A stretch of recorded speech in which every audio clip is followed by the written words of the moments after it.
কারো বাবা খালি সম্পত্তি নয় অকাপ। অকাপ মানুষ দান করেছে আল্লাহর নামে। অতএব এটা আমার ইসলাম ধর্মের ম্যাটার। আমার ধর্মের উপরে আঘাত দিবার অধিকার দেশ কাউকে দেয়নি, সংবিধান কাউকে দেয়নি। এই বিল কোনোভাবে লাগু হতে দেওয়া যাবে না। আর এই বিল যদি লাগু হয়ে যায়, দোদকে দোদকে মরার থেকে একেবারে মরে যাওয়া ভালো। তাই সময় আছে, চলুন। আমি ফার্স্টে আছি, আসুন না দেখি। বড় দুঃখ তো এটাই, যখন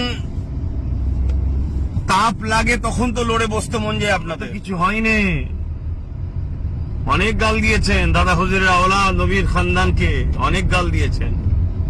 সেই দুঃখগুলো ভুলে যায়নি, কথাগুলো ভুলে যায়নি। সেকুলারের নামে যেসব রাজনীতির দলকে ভোট দিয়ে ক্ষমতায় এনেছি, তাদেরকে একটু বলুন না লড়ে চড়ে বসতে। আজকে পুরো দেশ জুড়ে অকাপ সম্পদের যে বিল যদি পাশ করে ফেলে, আমার মুসলিম কম, আমি বলছি আমরা দিশে হারা তো এমনি হয়ে আছি, আরো দিশে হারা হয়ে যাবো। আসসালামু আলাইকুম ওয়া রাহমাতুল্লাহি ওয়া বারাকাতুহু।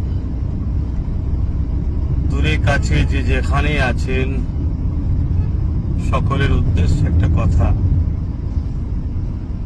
দেখুন, অনেকে আমায় ফোন করছে বা আমার পেজের অফিসে জানাচ্ছে যে আজকে পুরো দেশ জুড়ে, আমার মহান ভারতবর্ষে, এই যে বিজেপি সরকার একটা ওয়াকফ সংশোধনের বিলের নামে 2024, যেটাকে ওয়াকফ সম্পদকে গ্রাস করার বা নিজেদের আয়ত্তে আনার ষড়যন্ত্র যে করছে, সেটাকে নিয়ে আমার বক্তব্য কি, আমার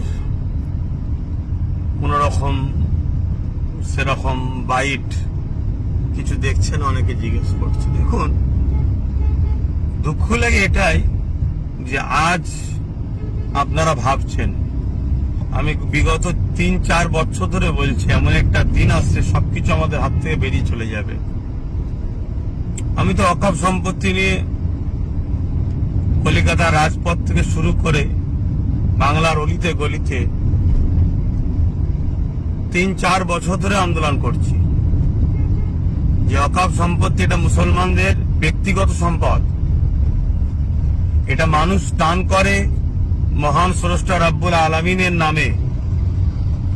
অতএব এটাকে কখনোই কোনো সরকারের হস্তান্তর হতে পারে না।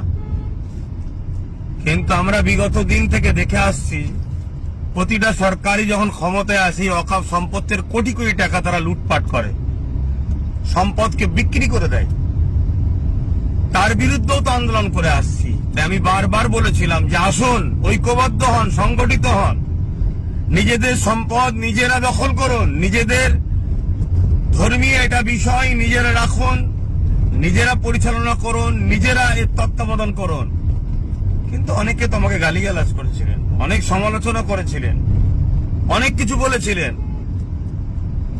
হ্যাঁ, আজকে আমার বাইট দেখতে পাচ্ছেন না, কিন্তু লক্ষ লক্ষ মানুষের কাছে আমার সংগঠনের মাধ্যম দিয়ে তাদেরকে এই যে আজকে 2024 ওয়াকফ সংশোধনীয় বিলের নামে বিজেপি সরকার যে সংবিধান বিরোধী যে বিল পাস করার জন্য ঘৃণা চক্রান্ত করছে, তার বিরুদ্ধে ফুরফুরা আহলে সুন্নাত ওয়াল জামাতের লক্ষ লক্ষ যুবকরা, বাপেরা মায়েদের দ্বারা আমরা বাড়ি বাড়ি গিয়ে আমাদের সংগঠনের মাধ্যম দিয়ে ওই স্ক্যান করে, যেটা মুসলিম পার্সোনাল ল বোর্ড চেয়েছে, পাটাবাদ যে ব্যবস্থা করতে বলেছে, সে কাজ অলরেডি আমাদের চলছে।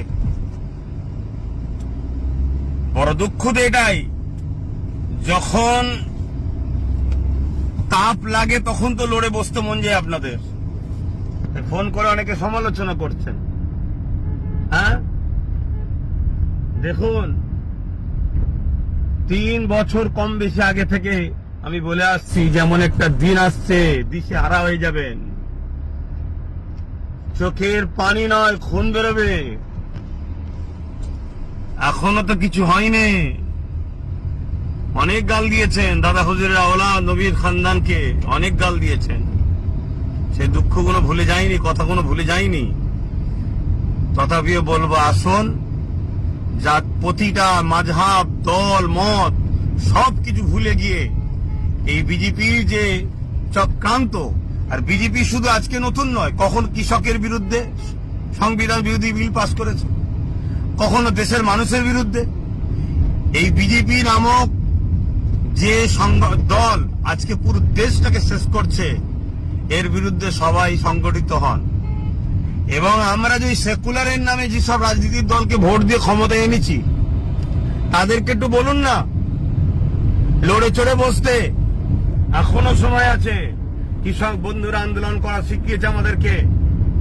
উঠুন, জাগুন, লড়াইয়ের জন্য সংগঠিত হন। কারো বাবা খালি সম্পত্তি নয় অকাপ। অকাপ মানুষ দান করেছে আল্লাহর নামে। অতএব এটা আমার ইসলাম ধর্মের ম্যাটার। আমার ধর্মের উপরে আঘাত দিবার অধিকার দেশ কাউকে দেয়নি, সংবিধান কাউকে দেয়নি।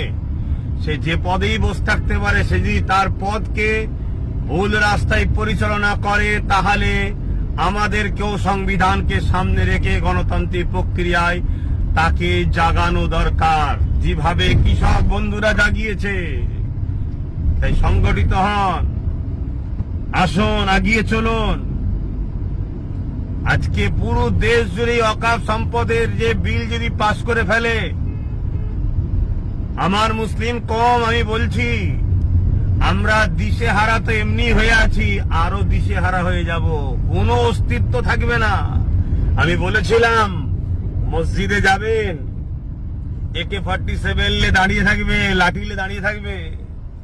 সেটা করতে চাইছে মসজিদ কমিটি, মাদ্রাসা কমিটি, বিভিন্ন কমিটিতে, কবরস্থান কমিটি, সব কমিটির মধ্যে সরকার তার আমলাকে নিযুক্ত করবে, সম্পদকে হস্তক্ষেপ করবে, তাদের আইনকে প্রয়োগ করাবে।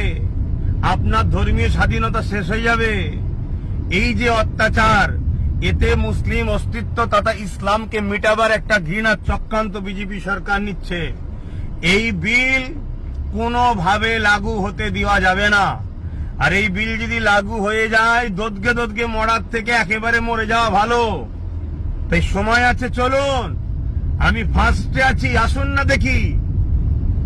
যারা দালালি খেয়ে খায়, যারা পা চেটে বেড়ায়, যারা ভিক্ষা খায়, সামান্য ভিক্ষায় যখন ইসলাম বিদ্বেষী কোনো কথা হয়, তাদের মুখে কথা পাওয়া যায় না। সেই মুসলমানদের নিয়ে অকাপের লড়াই কি হবে? তারা আজকে ফোন করে বলছে আপনার ভূমিকা কি? আজকে নিজেরা সংগঠিত নয়, নিজেদের কোনো পাওয়ার নাই, নিজেদের কোনো জায়গা নাই। আরো একটা কথা, হিন্দু আর হিন্দুত্ব দুটোকে কিন্তু একভাবে মিশিয়ে দেবেন না। আমার ক্ষুদ্র জ্ঞানে হিন্দু শান্তি, ভ্রাতৃত্ব, ঐক্যের কথা বলে। হাজার হাজার বছর ধরে এদেশে মুসলিম হিন্দুর ভ্রাতৃত্ব ইতিহাসে আসছে। কিন্তু আজকে হিন্দুত্ব, হিন্দু সাইনবোর্ড দিয়ে হিন্দুত্বের যে আজকে ষড়যন্ত্র, দেশকে ধ্বংস করার যে ষড়যন্ত্র, সংবিধানকে মিটিয়ে দিবার যে ষড়যন্ত্র, সেই দিকে দেশকে নিয়ে যাচ্ছে। তাই ইসলামের ঐতিহ্য, 400-500 বছরের ওয়াকাফ স্টেট, ওয়াকাফ সম্পত্তির মসজিদ যা আছে, সেগুলোকে বিরান যদি না করা যায়, তাহলে এটা একটা কিন্তু আপনার আমার জন্য একটা প্রমাণ দিচ্ছে যে এই দেশে হাজার হাজার বছর ধরে আমাদেরও পূর্বপুরুষরা চলে আসছে। তাই এই স্মৃতিগুলোকে মিটাতে হবে। মিটানোর জন্যই আজকে এই ওয়াকাফ সংশোধনীয় বিলের নামে ওয়াকাফ সম্পদকে হস্তক্ষেপ করার, নিজেদের দখলে নিবার একটা ষড়যন্ত্র বিজেপি গভর্নমেন্ট করতে চাইছে।